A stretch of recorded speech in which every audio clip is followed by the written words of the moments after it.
माला ये चाचा किधर से बना दे ये हटा दो बना दे एक एक नहीं ये सरका लो तुम्हारे पास है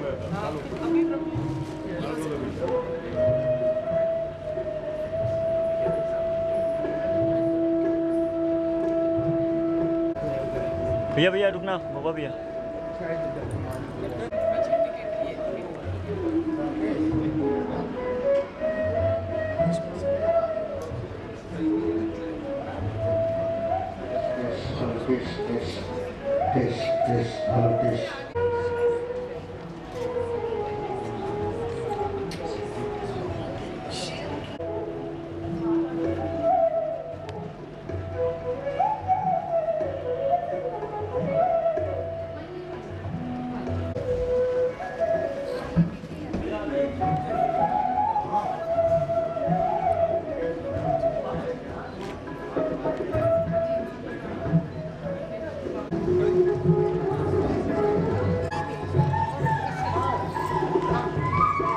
ट्रेन की चार्ज लगती है।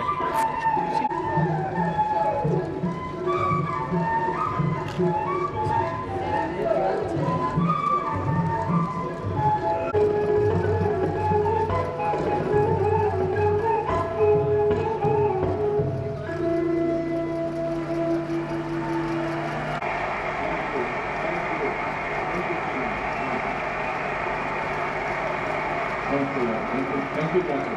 Very good.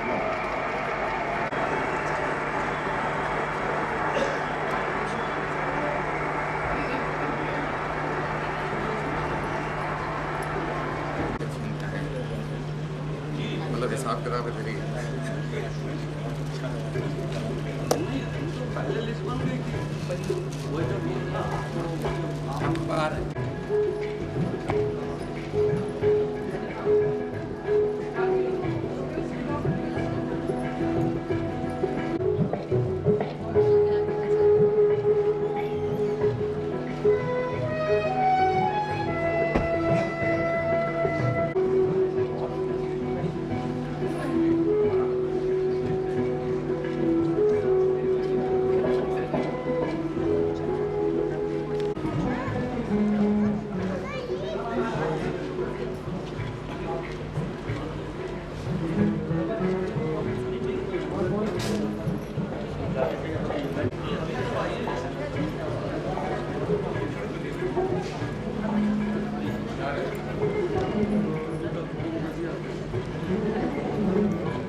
कवि सम्मेलन एवं मुशायरा साहब स्मृति फाउंडेशन की तरफ से आज यहाँ होने जा रहा है। ऐसे पाक मुशायरे में जहाँ पे अदब खिदमत झलकती है एक एक सामीन से, एक चेहरे से, एक एक ऑर्गेनाइजर के, एक एक बंदे से और एक एक शोरा हजरात के चेहरे से, आम मुशायरों से अलग हटकर खास मुकाम और ऐसे खूबसूरत प्यारे कार्यक्रम की में हमारे आज के जो मुख्य अतिथि हैं वो है मुंबई से आए हुए जनाब समीर अनजान साहब तो जोरदार ताली करें तब तक बाल कबीर साहब के लिए। मुंबई से तशरीफ लाए हमारे विशिष्ट अतिथि सुप्रसिद्ध फिल्म गजल गीतकार जनाब समीर अनजान जी। और आपको एक बात बताना चाहूंगा कि आपका नाम इसी वर्ष 2016 में सर्वाधिक गीत लेखन के लिए Guinness book of world record में शामिल हुआ है। काफी जोरदार था। मुझे बहुत खुशी है कि उन्होंने यहाँ आकर कार्यक्रम की शोभा बढ़ाई। प्रभा जी से निवेदन है, विशाल जी, कि वो मंच पे जनाब कबीर साहब को विधिवत हमारे हरि ओम रत्नस्रवा स्वस्ति न पूषा विश्ववेदाः भद्रं कर्णेभिः शृणुयाम देवाः भद्रं पश्येमाक्षभिर्यजत्राः स्थिरैरङ्गैः तुष्टुवागुंसस्तनो साक्षान्मूलप्रमाणाय विष्णोरविनदेजते आद्यानि वेदानां चतुर्वेदाय नमो नमः। वेदः शिवानि नो वेदो वेदाद्याये सदाशिवः तस्माश्चरप्रयत्नेन वेदमेव यथावरेद। ॐ मानक्रमग्रं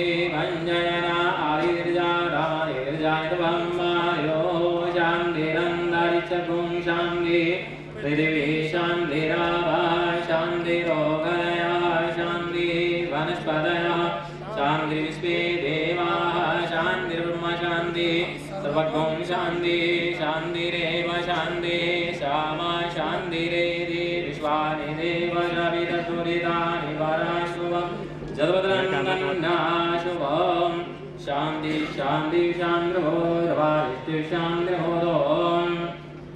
ओम हरि ओम। स्वस्ति नो वेदाश्विना भवनो मदीर्दीर्घदर्पणाः।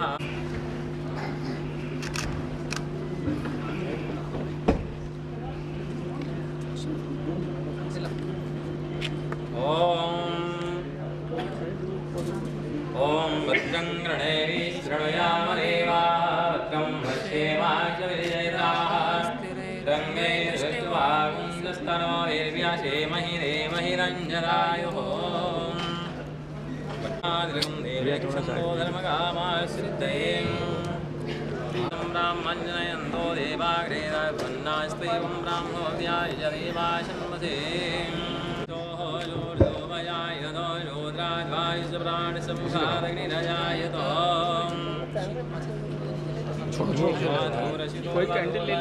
हावड़ा से तशरीफ लाए जनाब हबीब हाशमी साहब। जनाब हबीब हाशमी साहब को गुजारिश है कि वो मंच पे तशरीफ लाए। के सिंह मैन साहब, के सिंह मैन साहब, इनकी कितनी किताबें छपी हैं, इनका इस्तकबाल करें। नईम नाशर साहब बुरहानपुर मध्य प्रदेश से तशरीफ लाए हैं और मैं आवाज दे रहा हूँ जनाब कमर मोहम्मद साहब को तशरीफ लाए हैं और बहुत ही अजीज कृष्णधारी नूर साहब के जनाब कृष्ण कुमार नाथ साहब मुरादाबाद से तशरीफ हमेशा रहते नूर साहब रहे हैं, चाहे उन्होंने पर्दा कर लिया हो चाहे ना किया हो। तो आज उनकी जगह नूर साहब के प्रिय शागिर्द हिंदुस्तान में बहुत ही कामयाब मुशायरे और सम्मेलन में शिरकत करते आ रहे हैं, इनका हम खैर मकदम।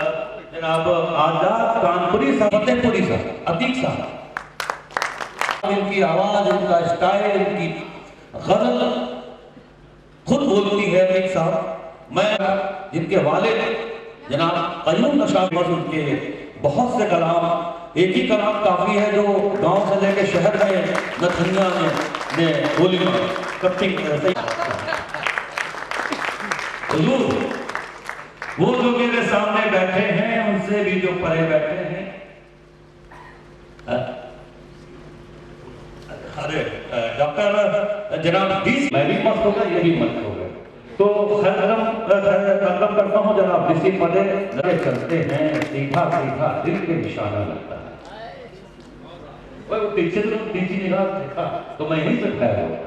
हसन मेरे बहुत पुराने दोस्त, हम लोग साथ साथ जनाब मुशायरे में तशरीफ ले आए हैं और नजर साहब जो है उनको थोड़ी सी तकलीफ है, तो इसके बाद मैं आवाज दे रहा हूं जनाब लोकेश शुक्ल जी को। ऑलमोस्ट सभी लोग,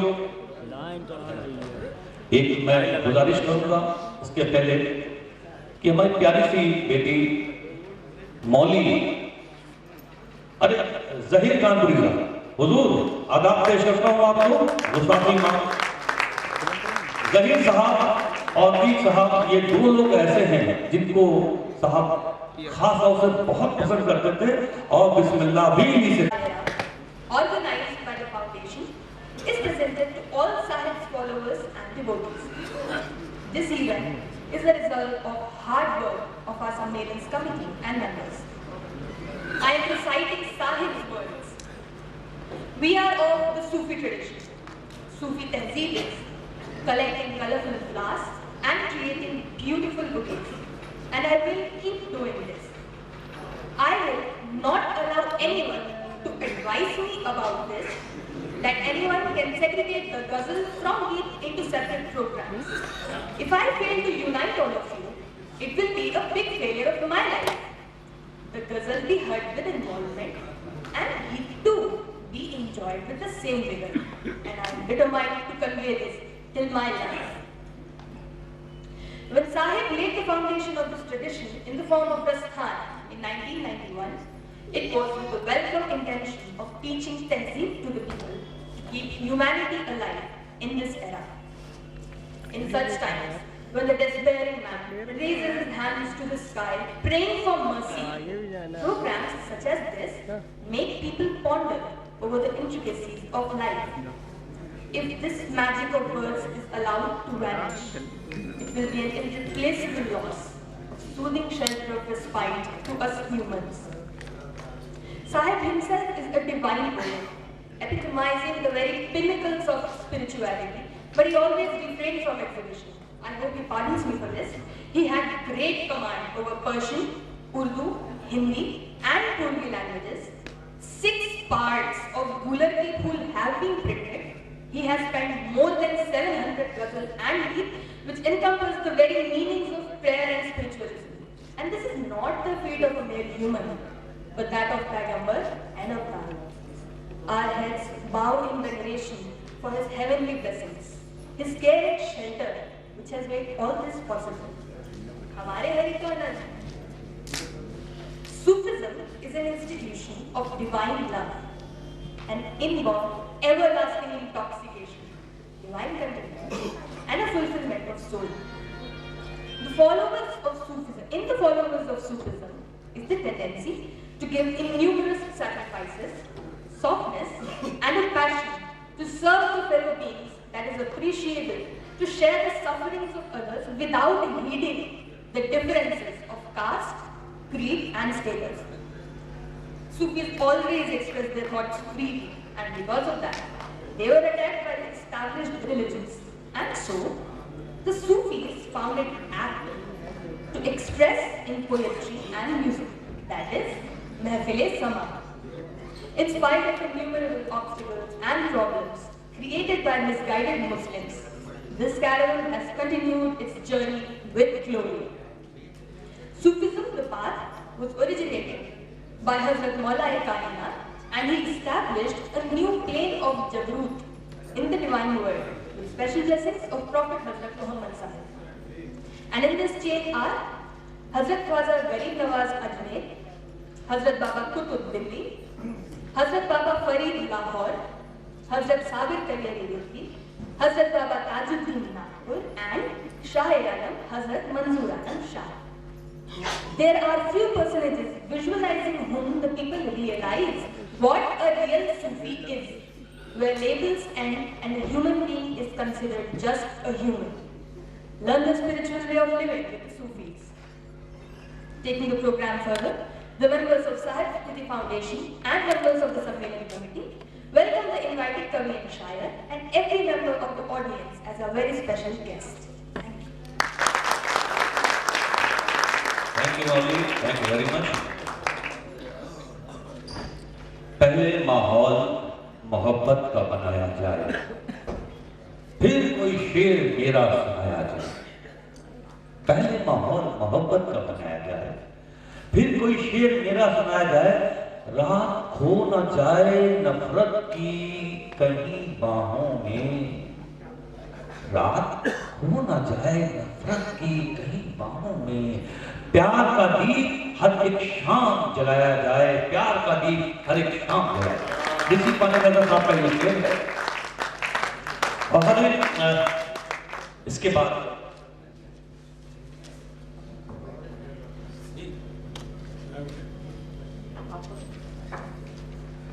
हम ही चराग के लौट हैं, हम ही है परवाने। को तोड़ने के लिए कदम कदम पे बनाए गए हैं। हमारे बीच बहुत मोअज़्ज़िज़ मेहमान आए हुए हैं। मैं हर एक का नाम तो जानता हूँ। मैडम मिसेज आदिल बहराम जी बैठी हुई हैं, डॉक्टर मीरा नोती जी हैं, डॉक्टर आलोक मिश्रा जी हैं, खन्ना साहब है, मैंने कहा कहाँ से दूर से सब लोग तशरीफ लाए हैं। मैं काफ़ी ख्याल रखता हूँ। हमारे पीछे सबसे पीछे बहुत बड़े बिजनेसमैन सुभाष टेबरीवाल जी, उनका मैं खैर मकदम करता हूँ। वो मेरे अजीज दोस्तों में से हैं, सभी का मैं स्वागत करता हूँ। हम अपने हुजूर पूज्य हुजूर साहब की इंसान को इंसान से जोड़ने, हम अपने पूज्य हुजूर साहब की इंसान को इंसान से जोड़ने, दिलों को संभालने की उनकी तालीम की परंपरा को आगे बढ़ाने की कोशिश में अपना पहला कदम रखने जा रहे हैं। हुजूर की खामोशी प्लीज तवज्जो चाहूंगा कि हुजूर की याद को जिंदा रखने के लिए स्थापित की गई हमारी संस्था साहिब स्मृति फाउंडेशन द्वारा आयोजित इस राष्ट्रीय कवि सम्मेलन और मुशायरे के रूप में आप सब साहब के चाहने वालों की खिदमत में पेश है। हमारे साथ के लोगों की तहे दिल से की गई मेहनत के जरिए कार्यक्रम को यह रूप दिया जा सकता है। हम हुजूर साहब के लफ्जों को दोहरा रहे हैं। हम सूफी संप्रदाय से जुड़े हैं। हमारी तहजीब मुख्तलिफ रंगों के फूल जमा करके गुलदस्ता सजाना है और हम ये करते रहेंगे। इस सिलसिले में हमें कोई ये राय ना दे कि गजल को अलग कर लीजिए या गीत को अलग करके अलग अलग प्रोग्राम करिए। हम जोड़ ना सके तो जीने से क्या फायदा? हम जोड़ ना सके तो जीने से क्या फायदा? गजल भी दिलचस्पी से सुनी जाए और गीत भी उसी धूम से सुने जाए। हम यही कोशिश करते रहे। जब हुजूर ने 1991 में रज़खान नाम से इस परंपरा की बुनियाद रखी तो उसके पीछे उनकी मंशा मुबारक थी मखलूक को तहजीब सिखाना, इस कलयुग में खत्म हो रही इंसानियत को जिंदा करना और ऐसे कठिन वक्त में जब दुनिया में तड़पता हुआ आदमी आसमान की तरफ देखकर दया की भीख मांग रहा है, इन हालात में इस तरह के कार्यक्रम लोगों के जहन में सवाल उठाते हैं। लेकिन शायरी कविता अगर मर जाने दिया जाए तो इंसान खुशबुओं में बसकर ठंडी छांव पहुंचाने वाला हिस्सा जमीन से खत्म हो जाए। हुजूर खुद रूहानी बुलंदी से ताल्लुक रखने वाले शायर हैं जो अपनी शायरी को, अपनी तारीफ को मंजर आम पर लाना पसंद नहीं करते। आज इस मौके पर जब्त करना मुमकिन नहीं। आज इस मौके पर जब्त करना मुमकिन नहीं, लेकिन मुझे पूरा यकीन है कि हुजूर साहब माफी फरमाएंगे। उन्हें उर्दू, हिंदी और पूर्वी जुबान पर मुकम्मल महारत हासिल है। गूलर के फूल नाम से 6 भाग छप चुके हैं। करीब 700 गजल की मर्तबत जो कलाम सारे के सारे तसव्वुफ और अध्यात्म का जहान मानी समेटे हुए, जो किसी इंसान का नहीं, औलिया और पैगंबर का काम है। जिस आसमानी रहमो करम से जिनके ज़ेरे साया ये सब मुमकिन हुआ है, उनकी याद आते ही सर खुद ब खुद सजदे में चला जाता है। कहां तक बयान कर पाएंगे? हमारे हरि तो अनंत हैं, हमारे हरि तो अनंत हैं। आइए हम इस कार्यक्रम को आगे बढ़ाते हुए साहिब स्मृति फाउंडेशन के हम सभी सदस्य और सम्मेलन समिति के सभी सदस्य, इस मंच पर बैठे हुए सभी आमंत्रित कवि और शायर और श्रोता के रूप में आने वाले हर व्यक्ति को अपना विशिष्ट अतिथि मानकर तहे दिल से स्वागत करते हैं। हमारे बीच में जो मंच पे तशरीफ फरमा है जनाब हबीब हाशमी, जो हावा के तशरीफ लाए हैं। मैं ये चाहता हूँ कि वो सम्मेलन के सदर सभापति होने का गौरव पक्ष करें। हबीब हाशमी साहब, आपके कार्य की घबराहट बता रही है कि आप जी हबीब हाशमी साहब से गुजारिश है कि सेंटर में है। तेरी निगाहें मस्त ने, तेरी निगाहें मस्त से मैं खाना बन गया, जिसने भी देखा हबीब साहब आपको दीवाना बन गया। तेरे रुखे जमाल पर जिसकी नजर पड़ी, वो तेरे शम्मा हुस्न का परवाना बन गया, वो तेरे शम्मा हुस्न का परवाना बन गया। मैडम मोहतरमा उषा रत्नाकर जी, जो हिंदुस्तान की सुख्यात कवित्री, हमारी दीदी पूजनी श्रीमती माधुरी शुक्ला जी की बहू और एक अच्छी कवित्री, और हमारे हुजूर साहब हमेशा आप जितनी भी फोटो और स्थान वगैरह पाएंगे उनको वही इज्जत फरमाते रहे जो उनकी साथी को, उनकी मदद को फरमाया। वही उसी परंपरा को बयान करते हुए हम प्रथम राष्ट्रीय कवि सम्मेलन में हम स्वागत करते हैं उषा रत्नाकर जी।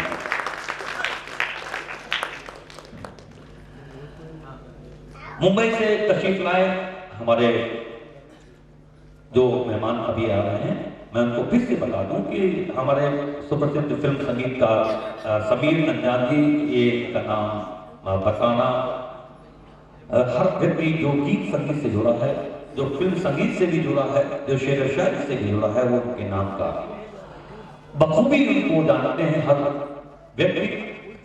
जिनको इस वर्ष गिनीज बुक ऑफ वर्ल्ड में सर्वाधिक गीत लिखने का अवार्ड मिला है, उन्होंने यहाँ पर आके हम लोग की बहुत ही मान बढ़ाया है।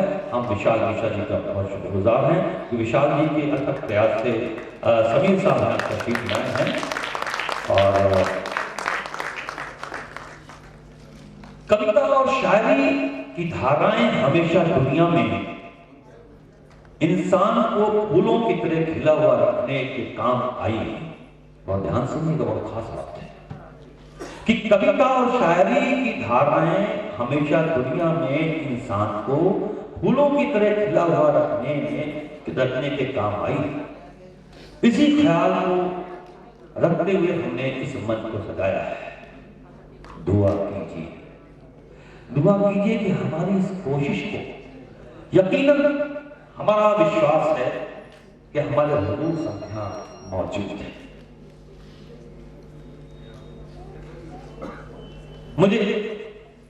मैं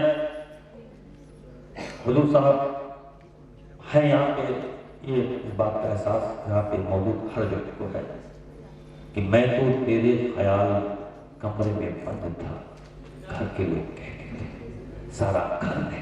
आज हमारा मस्जिद चेंबर महक रहा है हुजूर साहब कि हर घड़ी तेरे ख्यालों में घिरा रहता हूँ। इसलिए कभी साहब के पास हम जाते थे, साहब कहते थे प्रदीप भैया कहाँ से आए हो?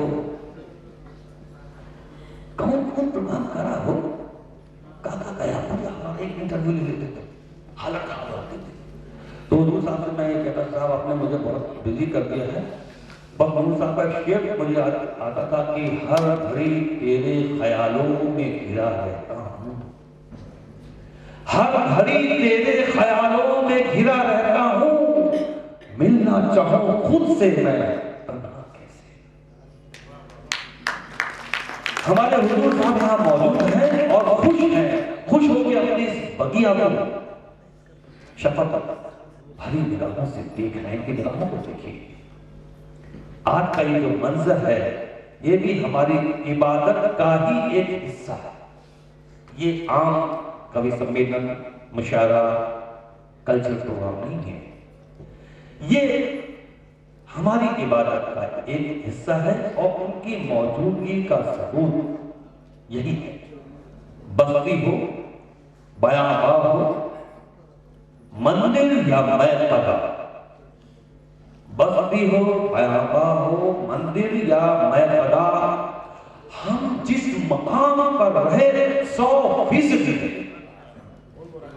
और अब जनाब हसन काज़ी से अनुरोध करते हैं कि निजामत की जिम्मेदारी संभालें और माइक पर तशरीफ लाए जनाब हसन काज़ी साहब। खूबसूरत है आंखें तेरी, रात को जागना छोड़ दे, खुद ब खुद नींद आ जाएगी, तू मुझे सोचना छोड़। और विपिन कुमार जैन साहब बुरहानपुर से आए हैं, आप भी मंच पे आ जाए। और आपके नहीं खासतौर से आपके दोस्त ने आपके ने कहा था, मौलिक कुछ कहना चाहते हैं मौलिक जी?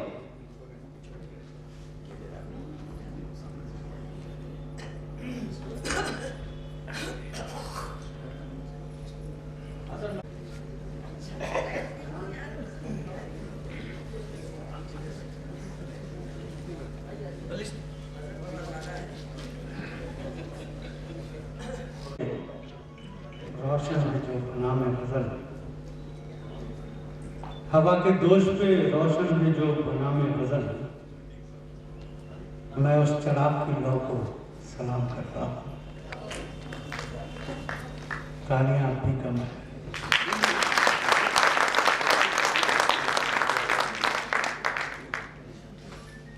मैंने भी हमारे साथ आईजी कानपुर में भी रहे बीसी पांडे, मुल्ला कानपुरी साहब, तो रास्ते में बात भी कर रहा था कि हमने फहरिस्त बहुत करती है। इस फहरिस्त में मैं कोई फनकारी नहीं कर पाऊंगा, मैं कोई निजामत का या अपने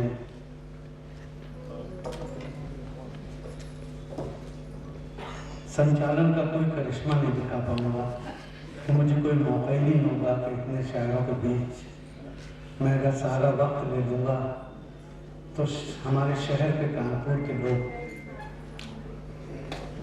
ना शायरी का मजा ले पाएंगे, ना संचालन का, ना निजामत का, ना हुजूर हमारे मुकर्रम, हमारे करम फरमा हुजूर मंजूर साहब की मोहब्बतों का, उनकी अक़ीदतों का, उनकी तालीम का। तो मैंने कहा था कि जैसी तेरी दाल भात मैं वैसा बना पाते हैं। तो अगर आपकी तालियां, चूँकि अब ये मुशायरा नहीं रह गया, जितने लोगों की तादाद है उससे मुझे अंदाज़ा हो रहा है कि एक मुशायरा एक नशिश में तब्दील हो गया है।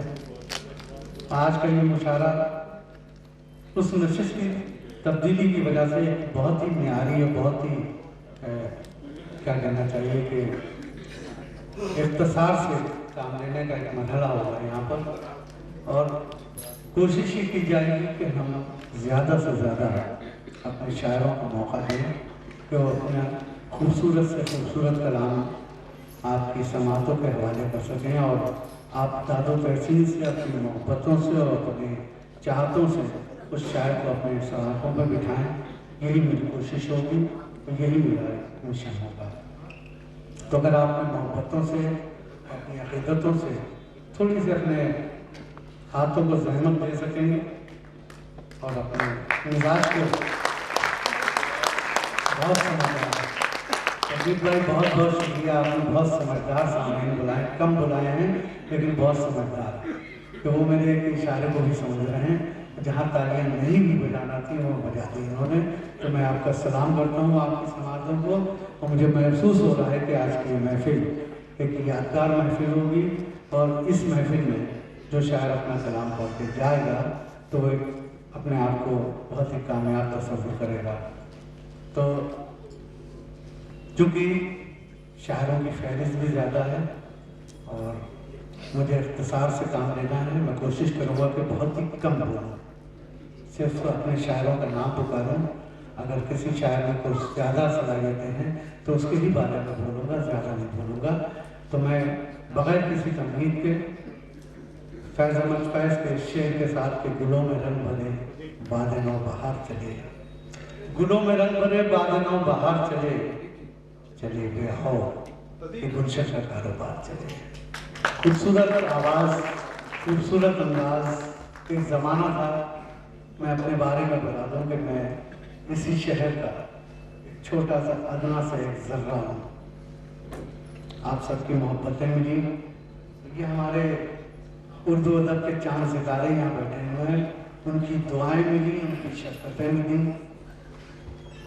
इसकी वजह से मैं इस कानपुर से निकल के अपने सूबे में पहुँचा, सूबे से निकलकर इस मुल्क तक पहुँचा, और मुल्क से निकलकर पूरी उर्दू दुनिया है जहाँ जहाँ उर्दू बोली, समझी और मोहब्बत की जाती है, उस दुनिया तक मैं कोई मुल्क बचा नहीं जहाँ तक मैं गया हूँ। सिर्फ आप लोगों की मोहब्बतों के सहारे और इन बुजुर्गों की, हमारे असातिज़ा की मोहब्बतों के सहारे, उनकी दुआओं के सहारे वहाँ तक पहुँचा हूँ। तो बगैर किसी तमहीद के आज के मशवरे का इस खूबसूरत नशिस्त का आगाज़ कर रहा हूँ। अतीक फतेहपुरी का नाम मैंने आपके सामने लिया था, फैज़ अहमद फैज़ के नाम के साथ कि गुलों में रंग भरे बादल व बाहर चले, चले गए आओ कि गुलशन का कारोबार चले। अतीक फतेहपुरी, खूबसूरत आवाज़, खूबसूरत अंदाज, इस महफिल का खूबसूरत आगाज़, अतीक फतेहपुरी। अपने सभी शायर हज़रात से मैं गुजारिश करूँगा, अतीक साहब और जितने सभी शायर हज़रात हैं, कि कोशिश करिए आज वही कलाम पेश करें जो साहब को बहुत पसंद है, क्योंकि आप सभी शायर हज़रात पसंदीदा शायर हैं हुजूर साहब के। तो मेरी आपसे इल्तिजा यही है कि आप उसी कलाम को पेश करें जिसको साहब बहुत पसंद करते थे। और दूसरे जो हमारे नए शायर, शायरा, कवित्री, कवि आए हैं जो पहली बार अपने इस मंच से रसखान या, उनसे गुजारिश और है कि इश्क या ही चीज पेश करें, मजहबी और पॉलिटिकल चीज उसको अवॉइड करें। ये मेरी गुजारिश है। Thank you.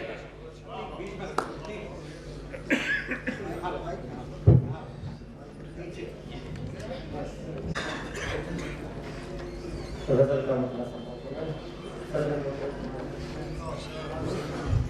मैं को गज़ल सुनाने जा रहा हूँ जो साहब को पसंद, लेकिन मतलब बतौर खास। गोशा गोशा नूर कुशा है, कौन मेरे घर आया है, कौन मेरे घर आया है। गोशा गोशा नूर कुशा है, कौन मेरे घर आया है, कौन मेरे घर आया है। देख के जिसका रूप सलोना चांद बहुत शर्माया है।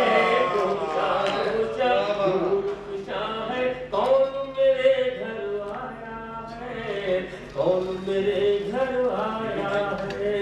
गोशा गोशा नूर कुशा है, कौन मेरे। अतीक भाई माफी चाहूंगा, जनाब आगरा से तशरीफ लाए हैं बाप फरी साहब, जोरदार खैर मतलब तालीम से करिए और करते हैं और करते रहेंगे। एक बात फरी साहब हमारे बीच में है, उनसे गुजारिश है कि वो बीच में ही हबीब हाशमी साहब का तशरीफ रखते हैं। सुरेश साहब थोड़ा सा उनको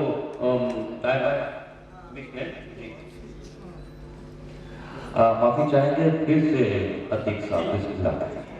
यार प्रदीप भाई, इस महफिल का दूल्हा बैठा हुआ है, आपने उसका कोई जिक्र नहीं किया।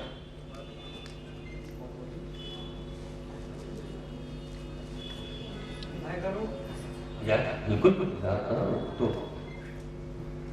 एक ऐसा नाम जिसके बारे में कहूँ कानपुर के अवाम या हिंदुस्तान के अवाम या पूरी दुनिया के उर्दू शायरी के, हिंदी शायरी के या फिल्मी गीतों के हवाले से अगर कोई एक नाम जो सबसे पॉपुलर, जिसने जिंदगी में सबसे ज्यादा गीत अगर फिल्मों को दिए हैं और हिट गीत दिए हैं, वो नाम है हमारे समीर अली खान साहब का। वो हमारे बीच बैठे हुए हैं, जो हम सब में इस मुशाहिदे की कामयाबी की जमानत बैठे हुए हैं, जिनके साथ हमने बरसों सफर किए हैं। लखनऊ आए तो लखनऊ में हम लोग शॉपिंग कर रहे हैं। लेकिन ये एक ऐसा शायर, एक ऐसा कवि, एक ऐसा गीतकार जिसके नाम को ही इस्तेमाल करने के बाद और फिल्म हिट होती थी, वो शख्सियत हमारे सामने बैठी है।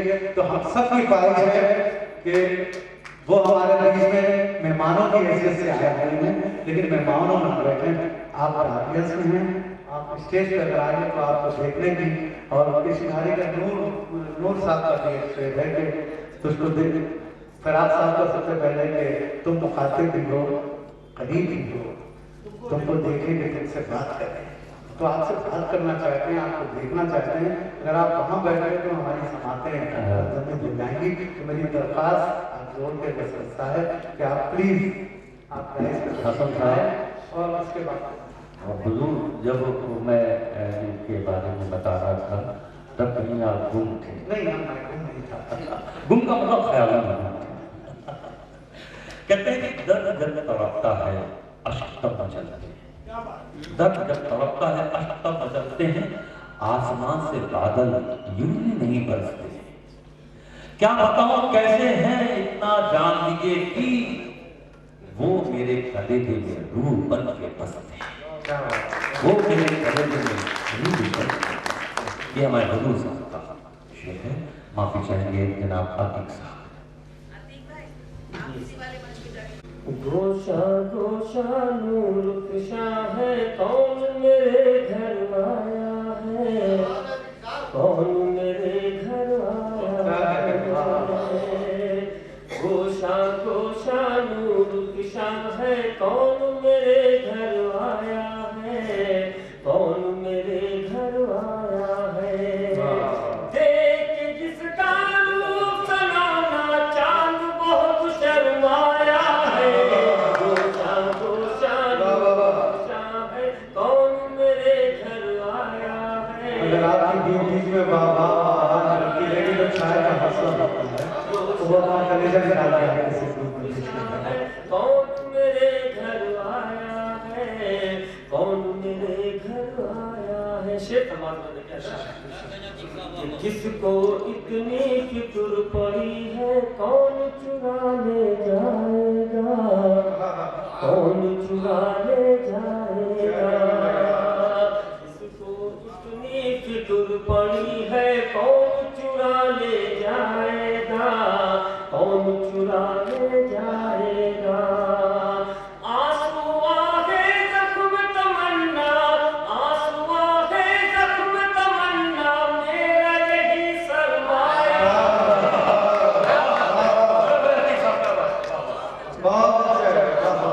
मुकर्रर क्या किसको इतनी फिक्र पड़ी है, कौन चुरा ले जाएगा, कौन चुरा ले जाएगा। किसको इतनी फिक्र पड़ी है, कौन चुरा ले जाएगा, कौन चुरा ले जाएगा। आंसू आहे जख्म तमन्ना, मेरा यही सरमाया है। गोशा गोशा नूर खुशा है, कौन मेरे घर आया है, कौन मेरे घर आया है। और मतलब ये विषय बतौर खास समाप्त में कि कुछ तो पास वफादारी है, खौफ है कुछ रुसवाई का, खौफ है कुछ रुसवाई का। वफादारी है, खौफ है कुछ रुसवाई का, खौफ है कुछ रुसवाई का। बात ये खुल कर कैसे कह दूं, बात ये खुल कर कैसे कह दूं, किसने मुझे तड़पाया है।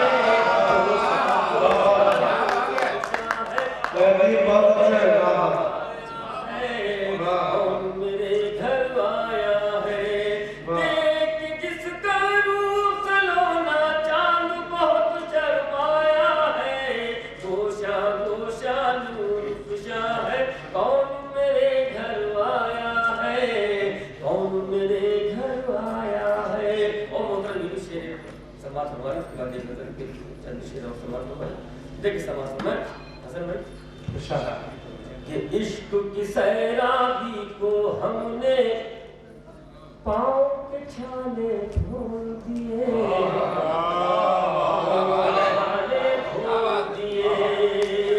इश्क की सैराबी में हमने पाँव के छाले फोड़ दिए, पाँव के छाले फोड़ दिए।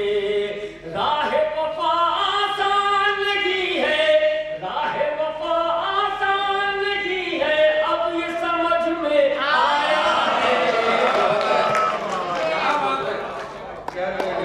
इश्क की सैराबी में हमने पाँव के छाले फोड़ दिए, पाँव के छाले फोड़ दिए।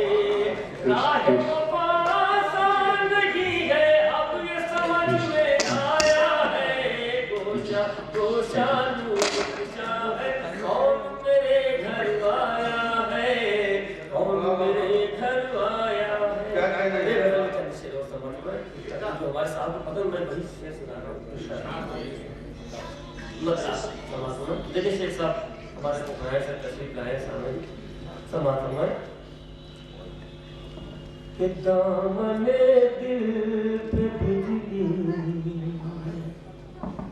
गिरा दीजिए, दामने दिल पे बिजली गिरा दीजिए, दामने दिल पे बिजली गिरा दीजिए। होगी सहमत जरा मुस्कुरा दीजिए, दामने दिल पे बिजली गिरा दीजिए, दामने दिल पे बिजली गिरा दीजिए। होगी सहमत जरा मुस्कुरा दीजिए, दामने दिल पे बिजली गिरा दीजिए। दामने दिल पर बिजली कैसे गिरती, सर पर गिरेगी तब क्या कहना है। आज हबीब भाई को फार्म पे है, समझ तो सजाना का इस्तेमाल नहीं कर रहे हैं। गिरा दीजिए, होगी सहमत जरा मुस्कुरा दीजिए, दामने दिल पे बिजली गिरा दीजिए। और शेर समाज को लेकर जाता कि बेतकल्लुफ मेरे घर चले आइए। मैं पढ़ती शुरू आता था हमारे पढ़ रहा हूँ शेर पढ़ रहा हूँ समाज में। बेतकल्लुफ मेरे घर चले आइए, बेतकल्लुफ मेरे घर चले आइए। या मुझे अपने घर ना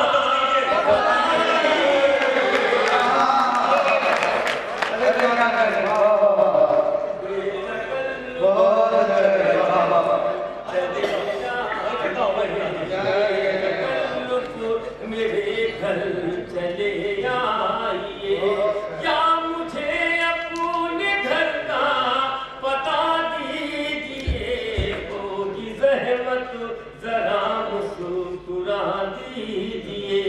और आपसे प्यार करने का मुजरिम हूँ मैं, आपसे प्यार करने का मुजरिम हूँ मैं, आपसे प्यार करने का मुजरिम हूँ मैं, जो मुनासिब समझिए सजा दीजिए, सजा दीजिए, जो मुनासिब समझिए सजा दीजिए। जो मुनासिब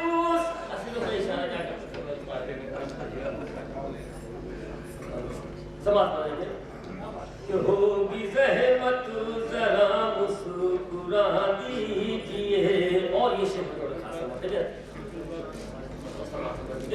कि बच भी सकता है बीमार गम आपका, बच भी सकता है बीमार गम आपका, बच भी सकता है बीमार गम आपका, अपने दामन की लेकिन हवा दीजिए, अपने दामन की हवा दीजिए, बच भी सकता है बीमार गम आपका, बच भी सकता है बीमार गम आपका, अपने दामन की लेकिन हवा दीजिए। और आगे से कि बच भी सकता है बीमार गम आपका, अपने दामन की लेकिन हवा दीजिए, होगी ज़हमत जरा मुस्कुरा दीजिए। और देर तक आप बनिए संवरिए, देर तक आप बनिए संवरिए, मगर देर तक आप बनिए संवरिए, मगर मेरे हाथों में ये आईना दीजिए, मेरे हाथों में ये आईना दीजिए, होगी ज़हमत जरा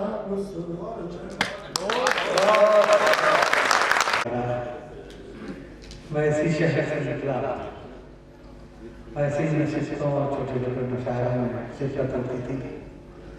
तो सबसे पहला शायर नहीं होता था, मुझसे ही मुशायरों और नशिस्तों की शुरुआत होती थी।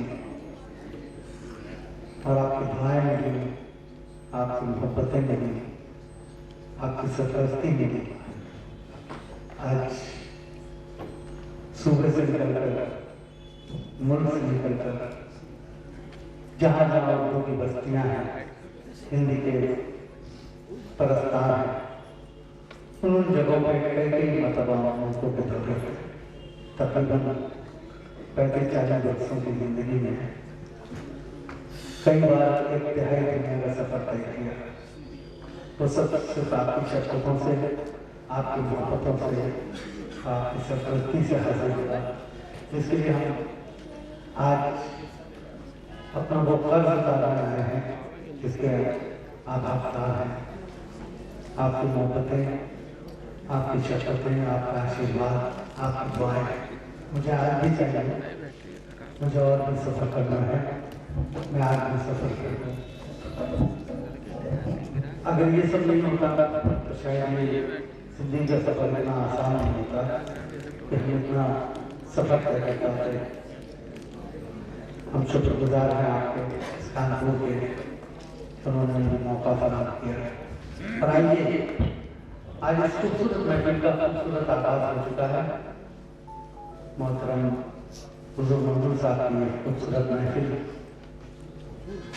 मुझे याद आता है कि अब से 25-26 बरस पहले इसी मस्जिद के बरहाल में हमारे प्रदेश श्रीवास्तव साहब ने एक महफिल सजाई थी, आने के मुशायरा, जिसमें उस वक्त के मुस्तनद शायरा में जनाब कुमार बाबा की हज़रत नाम खुदे का बता दीजिएगा, हज़रत शमीम जैतूनी, हज़रत तरीक़त हुसैन, हज़रत कलीश बिहारी नूर, और उस वक्त के मुमताज़ वसीम बरेलवी सादर आज़मी साहब ने तो मतलब सामने हुए जब कुमार साहब और कुमार साहब के साहबजादे सारा। तो ये महफिल किसी हॉल में आस्था थी और मैं फख्र करता हूँ अपने इस भाई के कि उस वक्त भी जबकि मेरी ज़िंदगी की शुरुआत थी शायरी की, उस वक्त भी सारा ने मुझ पर एतमाद किया और कहा कि ये मुशायरा हालांकि बहुत बड़े शोरा इसमें शरीक हो रहे हैं, आपको अनाउंस करना है। मैं बहुत डरा लेकिन सब मेरी हिम्मत बनाई और मैंने वो नशिश किया मुशायरे का या उसकी निजामत की और वो बेपनाह इतना कामयाब हुआ कि मैं बता नहीं सकता कि उस खूबसूरत महफिल की बरकत हुई थी कि उसके तकरीबन 20 साल का मुझे एक सूफी संत मिले, चमनगर स्वामी, जिनका ताल्लुक पंजाब से था, पठानकोट से। इस वक्त वो तकरीबन 20 साल से अमेरिका में रहते हैं और बहुत बड़े सूफी संत हैं, बहुत बड़े महात्मा हैं। तो उन्होंने पता नहीं कैसे उस जमाने में मैं 2000 में चला गया था नोएडा, एक टीवी चैनल का मैं हेड हो गया था वहाँ पर। तो पता नहीं कैसे उन तक मेरा नाम पहुँचा। उन्होंने जिक्र किया कि ये पता करो कि ये कानपुर से है कि ये शायर है। तो उन्होंने किसी से खबर लगाई, उन्होंने जिक्र किया कि मैं तो उनसे उन्होंने मुझसे मिलने की ख्वाहिश की और ख्वाहिश करने के बाद उन्होंने जिक्र बताया कि मैंने उस प्रोग्राम में कानपुर में मौजूद था, आपकी निजामा में मुशायरा था, आपकी संचालन में मैंने मुशायरा सुना था। तो मेरे गुरु हैं उनकी याद में जिन्होंने कुरान शरीफ का मंजूम तर्जुमा किया है, उनकी याद में मैं मुशायरा करना चाहता हूँ। और मैं चाहता हूँ कि उस जमाने के जितने लोग जितने शायर हो सकते हैं उन शायर का मैं चाहता हूँ कि यहाँ से बोला। तो मैंने कोशिश की और अब से 6-7 साल पहले मलिकज़ादा मंजूर साहब, वसीम बरेलवी साहब, प्रोफेसर शहरियार साहब और राहत अंदौरी साहब, डॉक्टर बशीर साहब, इन सारी शख्सियतों को वहाँ पर पठानकोट में जमा किया। जो मुशायरा हुआ वो बेहतरीन मुशायरा सैर का हो सकता है, जिसमें उस वक्त के सभी अहकाम उस मुशायरे में मौजूद थे। तो मैं इस मुशायरे की बरकतें आपको बयान कर रहा था कि इस कानपुर शहर में खूबसूरत महफिल को कहाँ से कहाँ तक पहुँचाया है। तो मैं ज़्यादा वहाँ लेकर क्योंकि मैंने अभी जिक्र किया था कि अगर मैं जिक्र करना शुरू कर दूँ और मुशायरा शायरों को तारुफ ज़्यादा कर रहा हूँ तो वक्त ज़्यादा लगेगा। तो मैं सीधे से जनाब कर रहा हूँ। मेरे बहुत ही करीबी दोस्त बैठे हैं, तकरीबन 25-30 वर्षों से मेरा इनका साथ है, हम लोग तकरीबन एक ही पाठशाला में हैं। तो मैं चाहता हूँ कि आप बगैर किसी तमलीग के जोरदार तालियों से इनका बहुत खूबसूरत लगेगी, बहुत ही खूबसूरत लगेगी, इनको सुनेंगे आपको मजा आएगा। हमारे बहुत ही खूबसूरत दोस्त ओम नारायण। आदरणीय अध्यक्ष महोदय, मंचासीन सभी रचनाकार एवं मेरे सम्मुख लाखों की संख्या में उपस्थित मेरे परम प्रिय श्रोता, आप सभी का हार्दिक वंदन अभिनंदन। साहित्य स्मृति फाउंडेशन के अखिल भारतीय कवि सम्मेलन और मुशायरे में मैं आप सभी का स्वागत करता हूँ। मित्रों, हास्य रंग का कवि हूँ। देश भर में हास्य रंग के कवि के रूप में मुझे बड़े प्यार से आप सुनते हैं, चैनलों पर देखते हैं। एक बहुत जैसा हसन भाई ने कहा, एक लंबे समय के बाद मुझे अवसर मिला कि मैं किसी कवि सम्मेलन और मुशायरे में काव्य पाठ करूं। मैं शुक्रिया अदा करता हूं भाई विनीत श्रीवास्तव जी का, जिन्होंने मुझे ये अवसर दिया। हुजूर साहब से मैं हुजूर साहब से मुझे भी आशीर्वाद प्राप्त हुआ है। मैंने भी उनसे उनके शिष्यों से आशीर्वाद दिया है। मित्रों, हिंदी कवि सम्मेलन के मंचों पर मैंने कहा मैं हास्य रंग का कवि हूँ, ओज की शैली में हास्य पढ़ने वाला एक इकलौता कवि, इसलिए थोड़ा सा ध्यान दीजिएगा।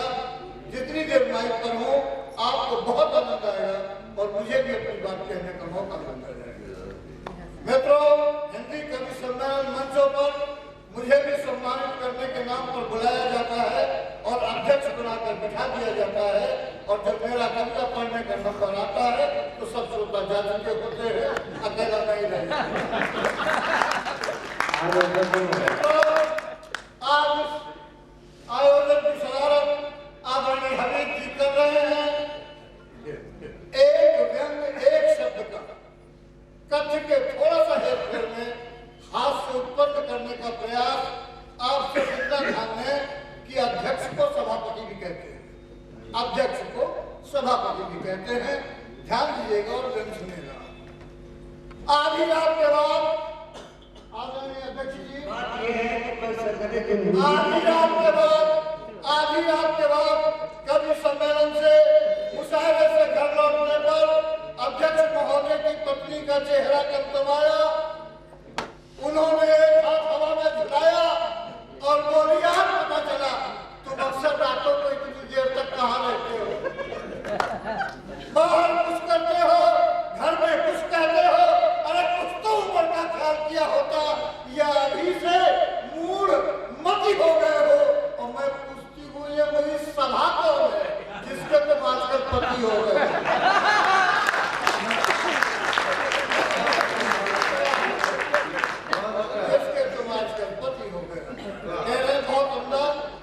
खानदान का एक मित्रों, टीवी पर कौन बनेगा करोड़पति कार्यक्रम समाप्त हो गया और पुनः शुरू होने वाला है। एक जंग यहीं से मुंबई में आदरणीय समीर जी बैठे हैं सामने। मुंबई में एक महीना में एक चैनल वाले पर चैनल वाले के बाएं गाल पर तड़ाकी आवाज लगा दी। आसपास के लोगों में कारण जानने की उत्सुकता जगा दी। पास खड़े हसन काजी ने पूछा, बहन जी क्या हुआ? वो बोली, ये हुआ, महिलाओं से छेड़खानी करने में नहीं डरता है। यहाँ एक पति से परेशान हूँ, ये करोड़पति होने की बात करता है। यहाँ एक पति से परेशान हूँ, ये करोड़पति होने की बात करता है। ध्यान सुनिएगा, मैंने उस महिला को समझाने का प्रयास किया कि बहन जी आप चैनल वाले पर बेकार में नाराज हो गई। अरे उसका मतलब तो आपको कौन बनेगा करोड़पति कार्यक्रम के माध्यम से करोड़ रुपयों की मालकिन बनाने से था। वो महिला मुझ पर बिगड़ गई, बोली जाइए अपना काम कीजिए। अरे तुम लोग मुझे क्या करोड़पति बना सकते हो? मैं खुद आदमी को करोड़पति बना सकती हूँ अगर वो अरबपति हो।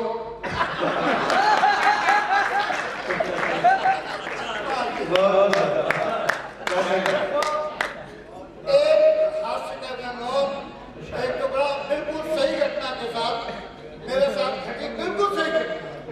आप घटना का आनंद लीजिए और व्यंग का आनंद लीजिए। मित्रों, विगत दिनों में अपनी पत्नी के साथ स्कूटर से जा रहा था, अचानक सड़क पर एक गड्ढा आ गया। ध्यान से सुनिएगा,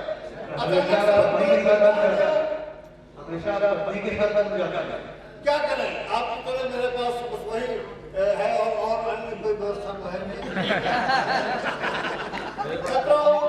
तो सामने सड़क पर एक, ध्यान से सुनना, भरपूर आनंद लेना। सड़क पर एक गड्ढा आ गया, मुझे कुछ समझ में नहीं आया, और जब तक समझ में आता देर हो चुकी थी। मेरा स्कूटर उस गड्ढे से टकराया, मैं अलग गिरा, पत्नी अलग गिरी, मेरा चश्मा दूर गया, बिल्कुल सही मेरे दाएं पैर में चोट लगी। मैं दर्द से चीखने लगा, चिल्लाने लगा। वहां पर 10-20 लोग मदद के लिए दौड़ कर आए।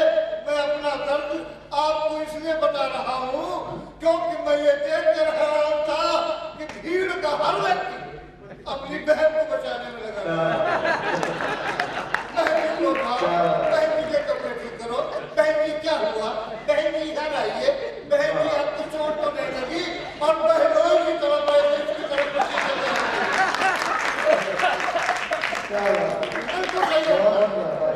मुझे चिल्ला कर कहना पड़ा, साला मुझे उठाओ, अपनी बहन के पास ले चलो, मैं नहीं सकता देखूं तुम्हारी बहन को क्या हुआ। महिलाओं की इस अपूर्व आकर्षण क्षमता को प्रणाम करते हुए हास्य की एक रचना प्रस्तुत कर रहा हूँ। शीर्षक है नहले पर बहला। हमारे देश में मांग की जाती है कि महिलाओं को पुरुषों के बराबर दर्जा मिलना चाहिए। मेरा मानना है कि जीवन का कोई भी क्षेत्र हो, महिलाएं पुरुषों से बहुत बहुत आगे हैं और अपने इसी कथन के समर्थन में नहले पर नहला। ध्यान से सुनिएगा, आनंद लीजिएगा। शादी की पहली रात एक पहलवान अपनी दुल्हन से कह रहा था, कसम बजरंगबली की, मैं एक सांस में 1000 टन बैठक लगा सकता हूँ। ठीक कह रहा, अवसर ऐसा है, वो अपनी पहलवानी बता रहा है, नहले पर नहला। सुनिएगा, शादी की पहली रात एक पहलवान अपनी दुल्हन से कह रहा था, कसम बजरंगबली की, मैं एक सांस में 1000 टन बैठक लगा सकता हूँ, अपने से 5 गुना ज्यादा वजन उठा सकता हूँ, अखाड़े में हर तरह की कुश्ती लड़ सकता हूँ और सामने कैसा भी पहलवान हो पलक झपकते उसे चित कर सकता हूँ। कहो प्रिय, तुम क्या क्या कर सकती हो? अपने किस दांव से मुझे प्रभावित कर सकती हो? दुल्हन बोली है, मेरे मलखब, मत करो अपनी ताकत पर इतना दम, मैं भी तुम्हें उंगलियों पे नचा सकती हूँ, मैं भी तुम्हें उंगलियों पे नचा सकती हूँ, नैनों से तीर चला सकती हूँ, दिन में तारे दिखा सकती हूँ, एक सांस में सारे मोहल्ले का हाल बता सकती हूँ, और तुम वजन उठाने की बात करते हो। अरे मैं आसमान से उठा सकता हूँ,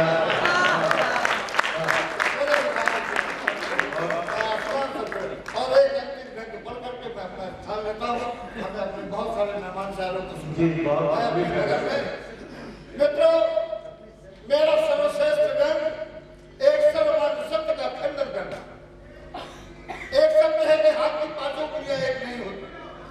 वर्तमान भारतीय राजनीति के परिप्रेक्ष्य में अपनी संपूर्ण चेतना के साथ इस सत्य का खंडन करना चाहता हूँ।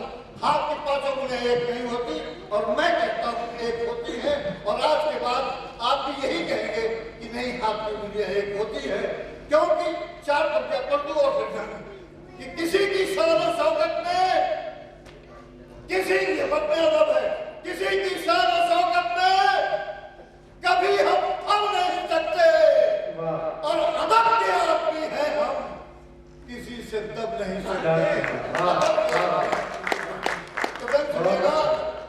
चुनाव प्रचार के दौरान एक नेताजी भाषण दे रहे थे, भाइयों, राजनीति के दलदल में सभी जगह एक जैसे नहीं होते हैं, हर जगह अच्छे और बुरे लोग होते हैं। आपको समझना चाहिए, आपको समझना चाहिए, हाथ की पांचों उंगलियां कभी एक नहीं होती हैं। तभी भीड़ में से एक व्यक्ति बोला, नेताजी, राजनीति में कहावतें नहीं कही जाती हैं, जब खाने का वक्त आता है 5 उंगलियां अपने आप पे गिर जाती है। जब खाने का वक्त आता है 5 उंगलियां अपने आप पे गिर जाती है। यही वो विंडो है जहाँ पर उंगली एक होती है, अन्यथा कभी एक नहीं होती। बहुत